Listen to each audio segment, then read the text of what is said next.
Now Sadao remembered the wound, and with his expert fingers he began to search for it. Blood flowed freshly at his touch. On the right side of his lower back, Sadao saw that a gun wound had been reopened. सदाव ने जैसे ही उसके शरीर पे घावों को देखा, उन्होंने बहुत ही एक्सपर्टाइज वेज में उसको ट्रीट करना शुरू कर दिया, मतलब उसको एग्ज़ामिन करना शुरू कर दिया। उन्होंने देखा कि उसके पीठ के राइट साइड में गन से मतलब एक उंड बना हुआ है जो कि बुलेट द्वारा बनाया गया था। The flash was blackened with powder and the skin which was near to that wound was black by because of bullet powder. Sometime not many days ago, the man had been shot and had not been tended. It was bad chance that the rock had struck the wound.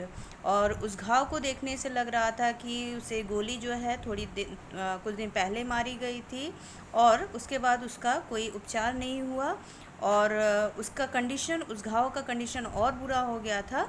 वहाँ के जो एक spiky rocks थे उसकी वजह से, उससे घायल होने की वजह से वो और उनकी कंडीशंस ख़राब हो गई थी।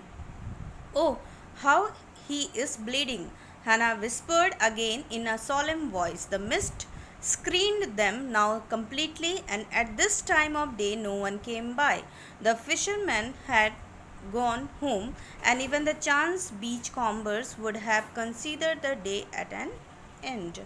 Hannah, she was really very painful by seeing the blood which was shedding out of his body, and by the time the whole atmosphere was filled with fog and mist, and the whole coast where their house was situated, it was all alone, means no one was there, not even the fishermen and not the beachcombers. Beachcombers are the people those who go on patrolling for ensuring whether everything is all right or not. जो बीच पे जो लोग employed रहते हैं देखने के लिए, मतलब वहाँ की सुरक्षा को मेंटेन करने के लिए जिन लोगों को एम्प्लॉय किया जाता है उनको बीच कम्बर्स कहा जाता है।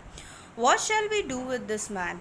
Sadao muttered, but his trained hands seemed of their own will to be doing what they could to stand the fearful bleeding. Sadao अभी सोच रहा है कि आखिर उस वाइट मैन के साथ क्या किया जाए, बट उसके हाथ लगातार उसके घावों को ठीक करने की कोशिश कर रहे थे। He packed the wound with the sea moss that strewed the beach.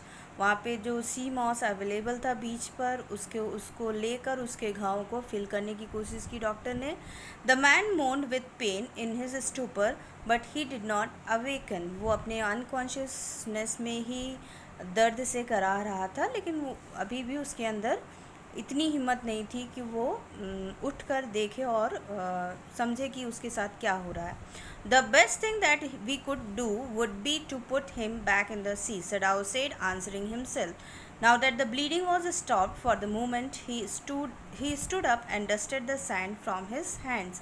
Yes, undoubtedly that would be best, Hannah said steadily, but she continued to stare down at the motionless man. If we sheltered a white man in our house, we should be arrested, and if we turned him over as a prisoner, he would certainly die, Sadao said. अब यहाँ पर दोनों बहुत ही एक strange condition में फंसे हुए हैं। उन लोगों ने पहले तो ये डिसाइड किया कि उसको फिर से बैक सी में ही, समुद्र में ही वापस उसको छोड़ दिया जाए, बट अंदर से कहीं ना कहीं उनका जो कॉन्शियंस था वो अलाउ नहीं कर रहा था। उनको लग रहा था कि अगर वो प्रिजन में उसको भेजते हैं, जापानीज़ आर्मी के प्रिजन में भेजते हैं, तो वो वहाँ पर मर जाएगा। अगर वो उसको शेल्टर करते हैं अपने घर पे, उसका उपचार करते हैं, उसको जगह देते हैं, तो वो एज अ ट्रेटर गिने जाएंगे। The kindest thing would be to put him back into the sea, Hannah said, but neither of them moved. They were staring with a curious repulsion upon the inert figure. दोनों ने at last ultimately ये decide किया कि उसको जो है समुद्र में बैक मतलब छोड़ दिया जाएगा, फिर से समुद्र में वापस छोड़ दिया जाएगा, बट दोनों के अंदर इतनी हिम्मत नहीं हो रही थी कि वो उस चीज़ को इम्प्लीमेंट करें।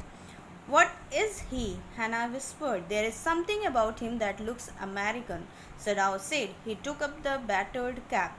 Yes, they're almost gone, was the faint lettering. A sailor, he said, from an American warship. He spelled it out, US Navy. The man was a prisoner of war. उन्होंने जब उसके कैप को देखा जो कि पूरी तरह से वेट था, पूरी तरह से रैग्ड था, तो उसमें अ सेलर लिखा हुआ था और उसके साथ यूएस नेवी भी लिखा हुआ था, जिससे उन्होंने ये इंश्योर किया कि वो जो वाइट मैन था वो यूएस नेवी का सेलर था। ही हैज़ एस्केप्ड, हैना cried softly, and that is why he is wounded. फिर उन्होंने ये कंक्लूड किया कि ये सेलर जो है कहीं जापानीज़ जेल में बंद था, वहाँ से वो किसी तरह बच के निकल गया और इसीलिए उसको गोली मारी गई और ये इस घायलावस्था में यहाँ पे पहुँचा है। In the back, Sadao agreed. They hesitated, looking at each other. Then Hannah said with resolution, "Come, are we able to put him back into the sea?" "If I am able, are you?" Sadao asked. "No," Hannah said, "but if you can do it alone." Sadao hesitated again. "The strange thing is," he said, "that if the man were whole, I could turn him over to the police without difficulty. I care nothing for him. He is my enemy. All Americans are my enemy, and he is only a common fellow. You see how foolish his face is. But since he is wounded." मतलब doctor couple में इतनी भी हिम्मत नहीं हो रही थी कि उस घायल प्रिजनर को, उस घायल सेलर को वो फिर से बैक ओशन में छोड़ सके। डॉक्टर ने इस पॉइंट पे बोला कि अगर वो ठीक ठाक कंडीशन में होता